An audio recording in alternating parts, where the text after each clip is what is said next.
Hello, hello. Welcome, welcome. Got YouTube streaming, TikTok streaming.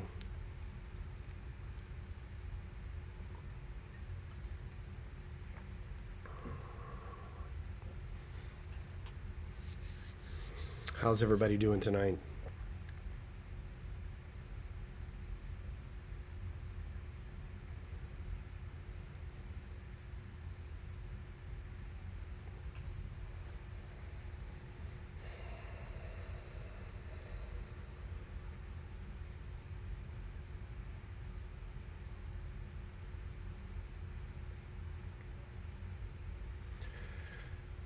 What's up, my friend? How's it going? How you doing? Playing around with the background tonight. You know, it's not as spicy. Got the questions instead of the statements.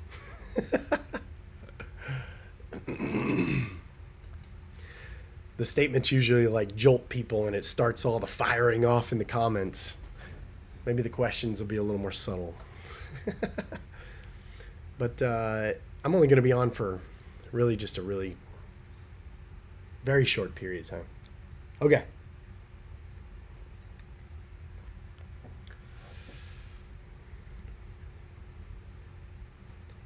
May have to change that background up.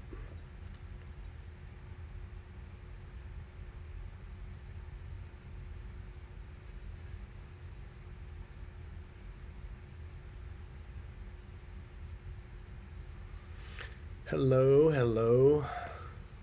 Hello, Matt.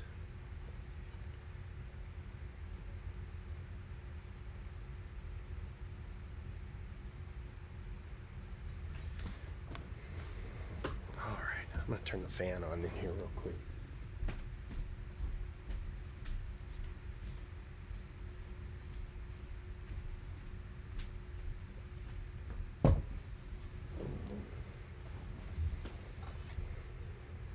I'm back.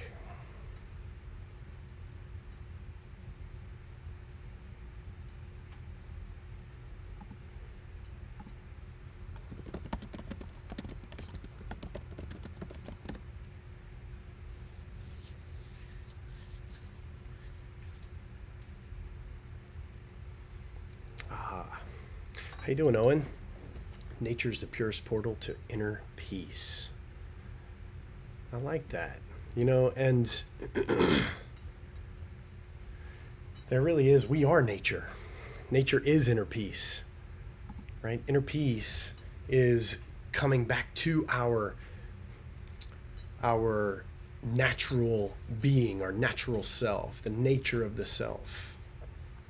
There's no separation between us and nature, you know. So, hey, what's up? Oh, hey, what's up? Yeah, new name. There's no separation really between us and nature. There's not myself and then nature out there. It's all nature, if we want to use that word, nature. Everything is nature, right? Because everything is existence, and there is no true separation between anything at all in existence. There is just existence or nature or the Tao or universe or whatever you want to call it. There is that. There is this here, now. It's all that exists, and for me to separate myself from it. And so that, yes, nature is the portal to inner peace. It's when you merge your identity, or you realize your identity is one and the same as nature, that is inner peace. You merge your identity with the identity of all things. That separation dissolves between you and everything else. That is inner peace itself. That's the definition of inner peace. That's when you discover that you are what you're seeking.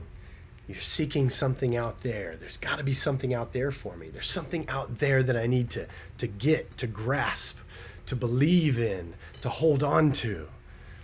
But there's nothing out there that is not you.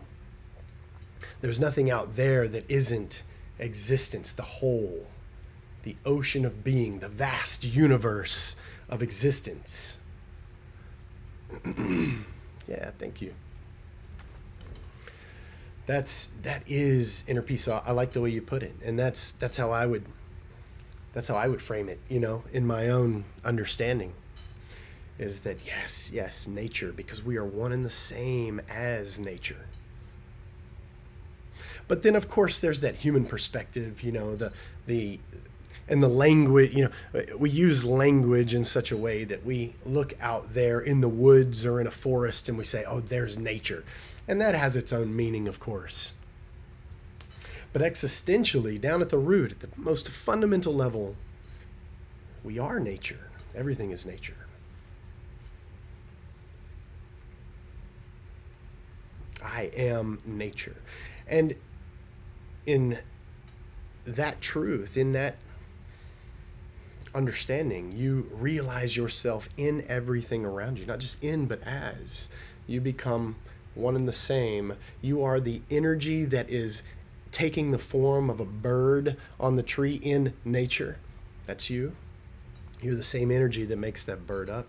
The same energy, that same primal cosmic energy that is in the form of a bird tweeting in the tree, flapping its wings through the sky. That's the same exact energy that is in the form of this human being with the mask and the name Rick. It's the same energy. It's the same cosmic energy that is taking the form of all things. And when you realize that, that's when that melting, that merging happens.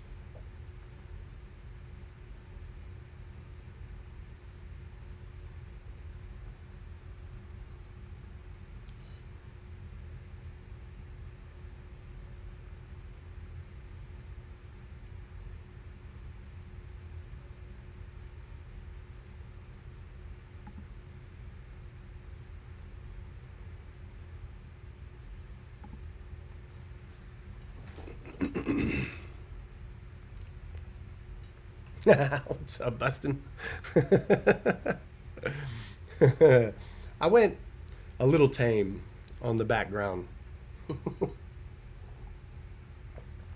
I put it in the form of questions this time, just to see see how that goes. Bustin, before you got on, we were talking about nature and us being one and the same as nature, and how we draw this line. Have you not been live? No, I have not been live at all. At all. We draw this line, this distinction between there's me and there's nature out there. And it's in that same line of thinking where we're searching for something outside of ourselves. We need to find something. We got to grasp onto something. We need to go on this search and this quest to find what's out there, because that's what's going to give me the answers. That's what's going to give me what I'm looking for. All the while, we are what we're looking for, because we don't even realize who we really are. We don't know who we really are, because who we really are, when that distinction, that dividing line of separation, which is an illusion, crumbles away, we realize who we really are is nature itself. We really are the universe. We are existence. We're the cosmic energy that is taking the form of all the things, so-called things around us. Yeah, no, I haven't. No, you haven't been missing them. I think I've gone live this year maybe twice. I had a really busy summer. Yeah, the ocean of being, waves of the ocean of being, a drop in the ocean of consciousness in the ocean itself. Yes. Damn, Pastor, welcome back. I know. I've had a really, really, really busy summer. Been swimming in Port Aransas. Nice. Is it clear water there like it is here? Because we have had super clear water for the last 2 weeks.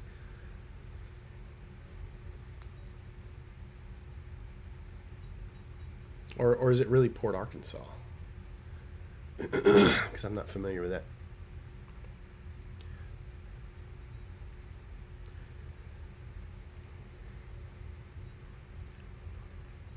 Yeah. Yeah, it is. And it's, it's not something that everyone can hear and grasp, obviously. And it does and it does. The anchor is really beautiful. It does take, I mean, this, what I'm referencing is an existential experience. I mean, it is an experience that you have when that illusion of separation begins to crumble. You experience going beyond the egoic self, the way we usually think of ourselves as an ego, this little me, Rick, this mask, this character, this part, this individual that is cut off and separated from everything else around me. When that crumbles, we can go beyond that, and it's an experience that is, well, kind of what I said a while ago, this melting, this merging experience where your awareness is so opened up to everything going on around you that none of it is separate. The sounds that you hear are the sounds happening of the universe. It's a happening of existence, just like you are a happening of existence. The things that you see, the things, a lot of quotes, finger quotes, because things, there aren't really any things at the most basic fundamental level.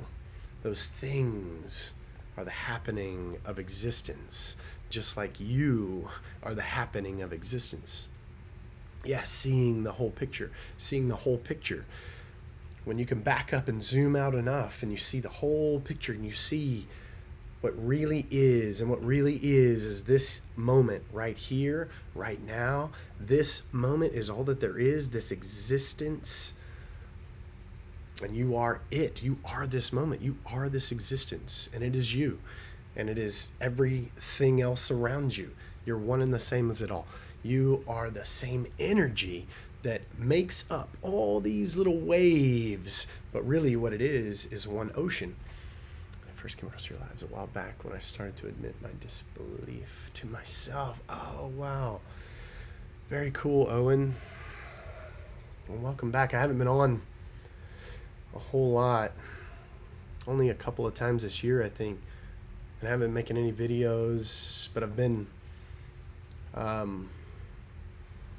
living. Where are the building blocks? Yeah. I'm a program in the simulation. Your ego is. That's exactly what ego is. That's what personality is. It's a program. Personality is a program. Who you are, who you believe you are in this simulation, right? If you want to put it in those terms, your mom is. Exactly. Yeah, true. No disagreement, no argument. Every so-called individual, if you believe yourself to be a separate entity, you're just a program. It's just a program. And so you have to be deprogrammed to even comprehend in any sort of way what we're experiencing and talking about. Do you think there's still meaning? I'm putting my hand right in the YouTube. Do you think there's still meaning and purpose in life while atheist? Well, I'm not an atheist. I'm not a theist. I don't label myself at all any of those things. I don't label myself really at all. I labels to me are boxes. They are traps, and they confine you to a certain way of thinking, a certain way of using language. And so labels, I think, can be dropped and just experience what is. And when you're here in this present moment, which is all there that exists, with no reference at all in this moment to the past, because the past doesn't exist, no reference at all to the future, because the future is simply imagination. And you're just here in this moment. What labels are even relevant or necessary, right? And then the question was, is there meaning or purpose in that label atheist, right? If you are here right now in this moment, in this present moment, which is all that exists, what other meaning could we possibly need or have? That is meaning in itself. That is ultimate meaning, right? If you are completely here, completely in direct experience and contact with the present moment, and you understand what that means that all that exists is this one interconnected cosmic energy, this one existence that's inseparable. You can't pull it into parts because it's all together. It's all stuck together and can't be separated out into little individual pieces. Then what could possibly be meaning outside of that? There is no meaning necessary. There's no purpose necessary, because all that there is this existence, which is everything, which is the entire thing, the entirety of it. Here, now, and that's it. What other meaning could there be? What other purpose could there be? And when, if we want to use those words, that would be the meaning, is to be here now in the most complete way possible. So the goal, if you needed a goal and a purpose, you needed meaning, it would be to be completely absorbed and in direct contact as fully as possible with this moment here and now, because it's all that exists. The past doesn't exist.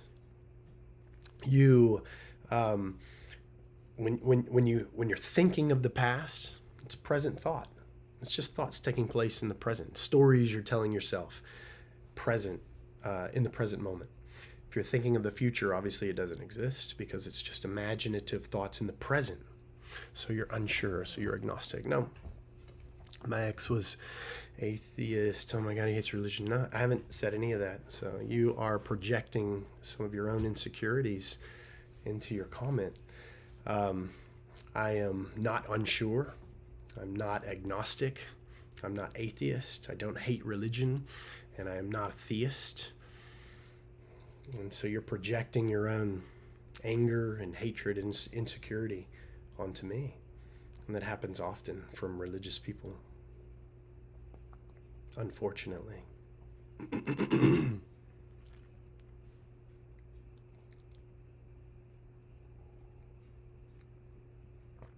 Doesn't it? Yes, it does, all the time. It really happens all the time. That's very telling. But that's the bondage that I'm talking about. If you could just drop that bondage of religion, drop beliefs, drop the bondage of religion, and be free. What's up, Lulu? Because you don't need religion. Religion is bondage. To believe in a God out there is bondage. To believe in gods out there is bondage. To believe in anything at all is a form of bondage. Religion is bondage. Where is Bustin? I saw him come in, but I haven't seen him. I haven't seen any comments.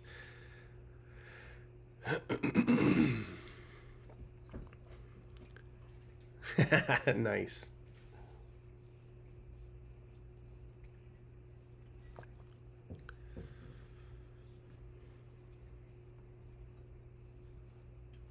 So what do you think about that? That little spiel. I've been well. I've been busy. Really, really, really busy. The summer has been absolutely insanely busy.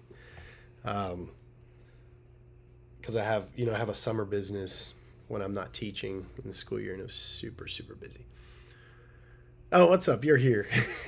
What did it for you? What are you wanting to know? I just want to let you know the world is a beautiful place. Oh, thank you, and same to you. Thank you so much, Kristen.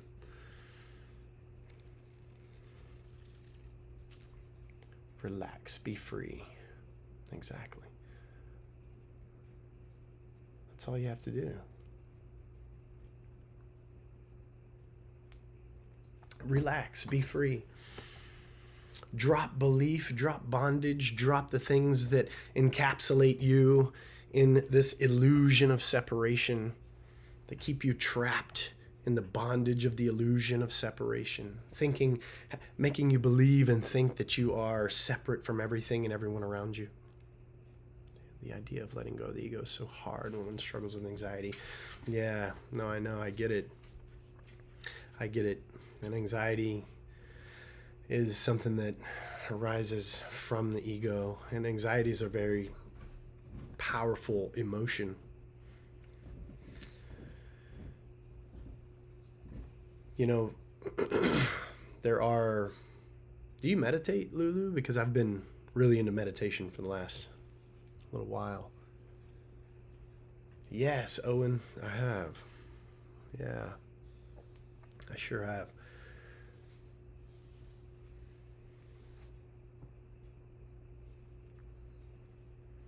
Ah. So I actually am a certified meditation guide now. I went through this certification process, and I'm hoping to start guiding some meditation soon. I have rickquestionsthings.com, but I also have thebodhihouse.com now, thebodhihouse.com, and it's this little space in the backyard that I created for meditation. I showed Bustin. I have a little fountain and some cushions, and it's a really neat setup.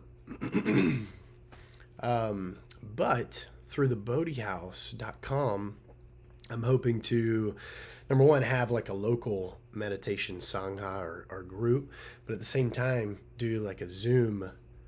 Oh, thank you, media. Good to see you, my friend. Thank you for being here. I want to do Zoom meditations as well, like group Zoom meditations at the same time. So I'll Zoom the community here as we meditate as well. Yeah, dude, they do work. Oh man, it's so awesome. At least I'm pretty convinced they work, unless they just it's a coincidence. I feel like I need to do better at it. We can talk about that. Yeah, the dragonflies, I truly believe are working, because I haven't seen a mosquito. I put them all over in the front and the backyard, and I haven't seen a mosquito. What's up, Seven, my friend? Yeah, meditation is so I've been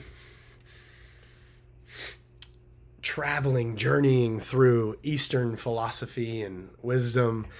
Thank you, my friend. I've been traveling and journeying through Eastern philosophy, wisdom, Taoism, Zen Buddhism, Advaita Vedanta, and things like that for over a decade, right? For, I don't know, 12 or more years or whatever. And I never really had a meditation, like a consistent meditation practice. Never got deeply into meditation. You did. They work.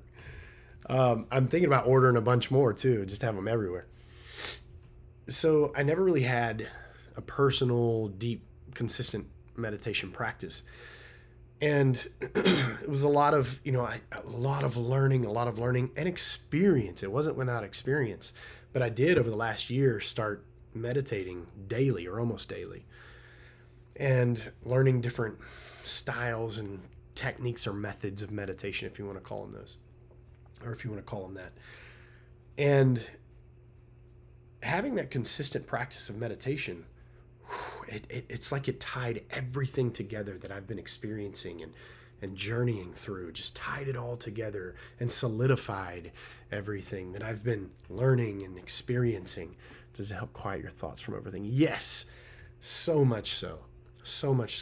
Because, really, if you want to get down to what is meditation about, if you want to say the point of meditation, and some people go, well, there's no point to meditation, but if we have to put it into language, it's about, well, being present, quieting the mind, and witnessing, watching, right?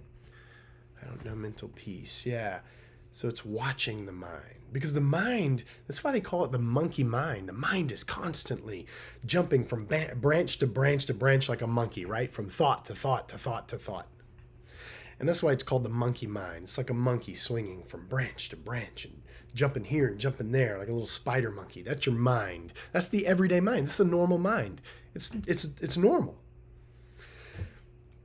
But when you can start practicing going, or not just going beyond mind, but watching the mind, watching that activity, right? Not getting caught up as the monkey jumping from branch to branch, but watching the monkey jump from branch to branch. If you can watch it, just be a witness to the monkey jumping from branch to branch. That begins to create this separation between you, your real self, and your mind, which is that monkey mind, all that chatter. So it gives you a separation point. There's you, the real you, and then there's this mind that you're watching, this incessant activity that never seems to stop. And as you're doing that, you notice the monkey swinging not so often from branch to branch, and it begins to calm down a little bit and quiet down a little bit. And as you're watching, you may get caught up and identify as the monkey again, because truly you're not the mind. That's this crazy thing jumping around. You may get caught up identifying as the monkey again, right? When you realize that, that's mindfulness. Like that's really what mindfulness means. You're like, oh, I remember. That's the monkey mind. Let me just take a step back, go beyond that for a moment and watch it. It's jumping from branch to branch. And then you let it sit and be quiet. You know, Alan Watts had a saying. He said, the best way to clear muddy water is to leave it alone, right? You don't stir it, you don't activate it, you don't touch it. Sometimes more than one monkey. Yeah, exactly. So the best way to clear muddy water is to leave it alone. And so if you just don't interfere, but recognize what the mind is doing, watch it, and leave it alone. I have a shirt that I made that says, let the mind be free. And it just means let it go. Don't worry about it. It's anxiety, right? It produces anxiety when you think, oh man, my mind won't stop. It won't shut up. And I'm just constantly thinking and worrying.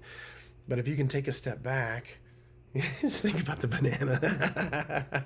Just focus on the banana. If you can take a step back and watch it for just a moment, you'll create that distance. You'll be witnessing. You become the witness of this mind, right? You're witnessing it. You're watching it. Just watch the thoughts. There it is. And it begins to quiet, slow down, and then it may jump again. And you may go, you're jumping from branch to branch. And then you mindfully realize, you become mindful of that, aware of it. You create that separation again, and you watch it. You go, look at that. I was caught up again. I was thinking. And it's normal, and it's okay. And you don't judge it. That's another thing, is you're non-judgmental about it. You don't go, this stupid mind, damn it. It just keeps thinking and thinking. I hate it. You don't do that. You don't have to worry about that. It's normal. You just go, look at that. You smile. Just smile. That'll help. It'll help calm the anxiety. Smile. Look at that. I'm thinking again. Caught up in thought. All right. Let me watch it. Take a deep breath. And then just breathe normal and natural. Watch the activity of the mind. You're just watching. And you can go deeper and deeper, watching as a witness the activity of the mind. The activity slows down and slows down. You find yourself in this silent peace. And then the mind jumps again. The mind jumps again. And you become mindful again, and you do it again. And meditation for a long time is just starting over and starting over and starting over and doing it again and doing it again. Never judging it. That's key. Not going, damn, when am I going to get this? When is my mind going to stop? Just drop it. It doesn't matter. Drop the judgment. Drop the mind. and watch it. There it is.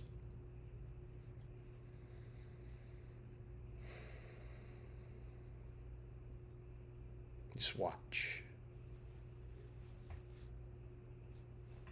And that's peace. That does bring a ton of peace. And if you can do it in the morning, first thing in the morning, if you can make yourself get up a little early and try to just sit quietly, calmly, watching the mind, watching, witnessing, hearing sounds but not identifying them, just watching, being a witness. And then it kind of sets the pace for your day as well. There's no ranting here, my friend.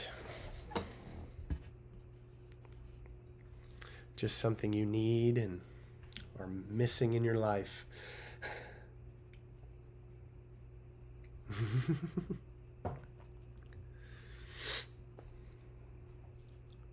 Yeah. I like to... Can you hear that on TikTok? You can't hear it on Zoom without like a special mic. Can you hear the bell? Does it come through?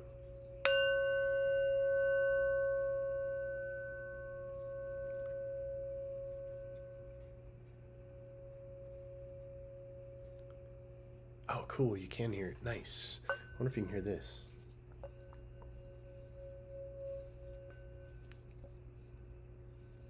Just woke up my dog. Can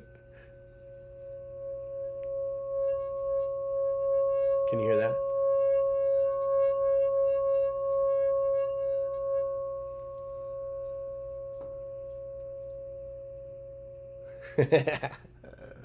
Old school surround sound. Even louder, yeah. Yeah, so I do use a bowl when I meditate. I hit it 3 times I hit it once to let the sound go until I can't hear it anymore. I hit it again 2 more times and let the sound just go. And then I'll find my breath and just come to a natural breathing rhythm. And there are different practices, different methods, different techniques and all that stuff. But the whole point is just to watch. Expand your awareness and watch. Be the witness. And then what's really cool is when the witness drops and there is pure being. There's no distinction between witness and what is witnessed. There's just this. And that's the deeper you go into meditation. We have sound bowls. Yeah, those are awesome. Do you ever put water? No. Oh, I should try that. And the pattern, too, that it creates, I'm sure, is really cool. No, I've never put water in it.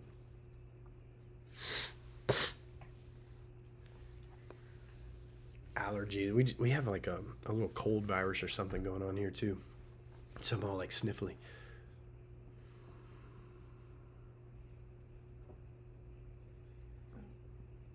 I'm drinking like elderberry and echinacea, if that's how you say it. Echinacea? Is that how you say it? Echinacea. I've never said the word. I've just read it. Echinacea? Tea.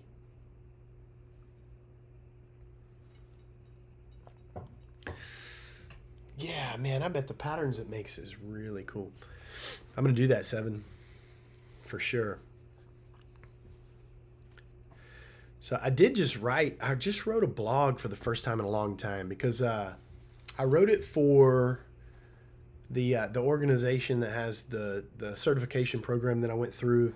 It's a 3-month long meditation teacher training course. And so I finished that up and they wanted me to write. I had shared an experience that I had while I was on the beach. And I was, in the moment I was practicing or whatever, however you want to call it, this technique called noting meditation. Not noting, but noting, like noting meditation. And so they asked me to write about it. So I wrote a blog and they published it on their site. And then I put it on my site, rickquestionsthings.com. I also put it on thebodiehouse.com. But it's about another technique called noting meditation. Noting meditation is really cool because you can do that anywhere, anytime, no matter what's going on. If you're in a conversation, if you're working, if you're sitting, eating, drinking, watching TV, sleeping, whatever, if you're a lucid dreamer. No matter what you're doing, I have a new tattoo too. So I've got all this sticky stuff where I just pulled the little bandage off. If you practice noting meditation, what it does is it makes you aware in the moment of everything going on, like vividly aware more than you are usually. Because usually the truth is we're screening out everything that goes on around us.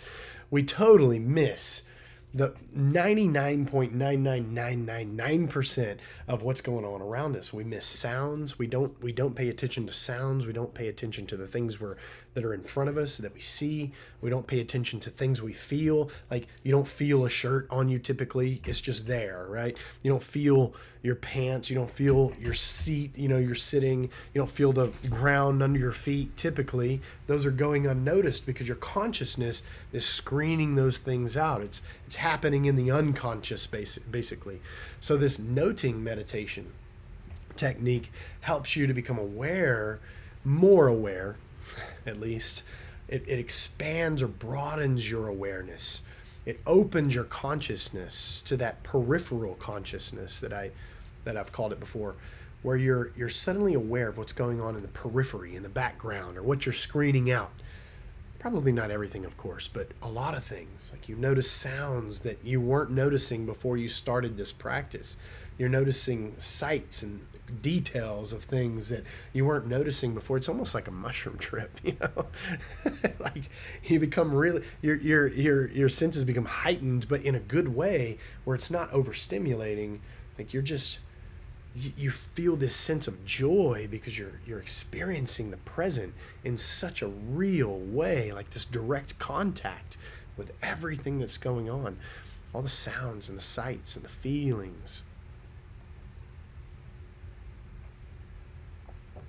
So I enjoy that one too. That's a pretty cool technique. What time is it? I do have to get up early in the morning.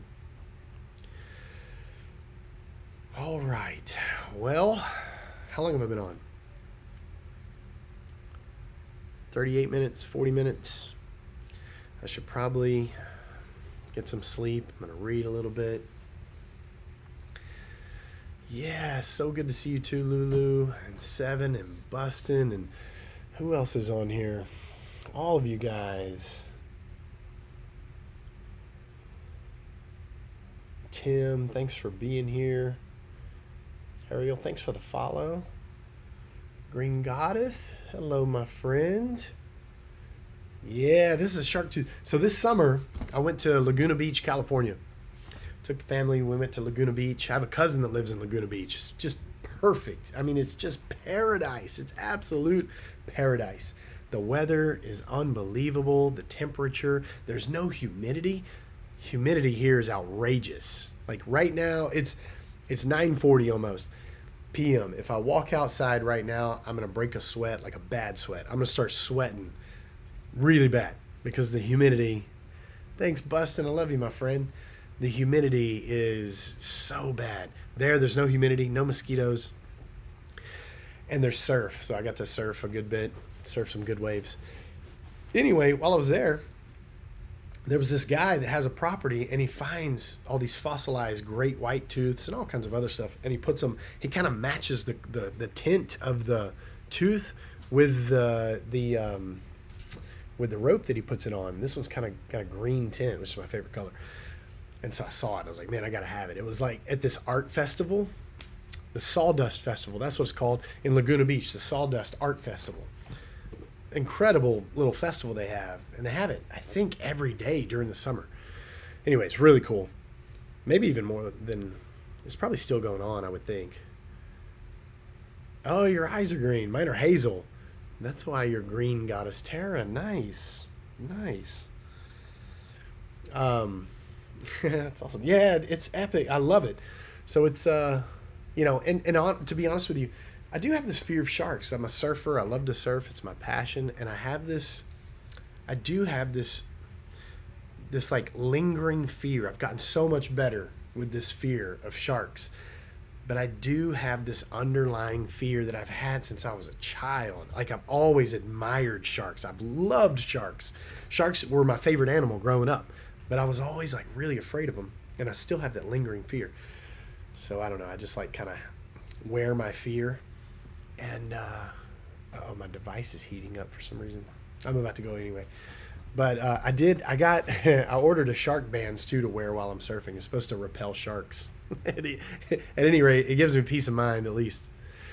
But I love you guys. Shark probably lived for so the tooth must be legendary. Yeah, exactly. And it's fossilized, so it's really old. And the great white, they estimated, was like, it was enormous. Like, I don't know, like I think they said like 15 or 16 feet probably with this size, almost 20 foot. It's a huge great white that this one came out of. So I thought that was pretty cool as well. But I'm going to go so that I can I'm going to read and go to sleep, and I got to work tomorrow. But I love you guys so much. Thank you so much for being here. This was incredible. I love seeing you guys. I'm going to try. I always say this. I'm going to try to go live more often. I hope I can. I hope I do. But I love you guys very much. Good night. Thank you. I appreciate you. I'll see you soon. Check out thebodiehouse.com as well. I just set that up. It's a work in progress. Thank you, my friend. I appreciate you. Check out thebodiehouse.com. Of course, there's always rickquestionsthings.com as well. I need to put a link to the Bodie House on rickquestionsthings.com.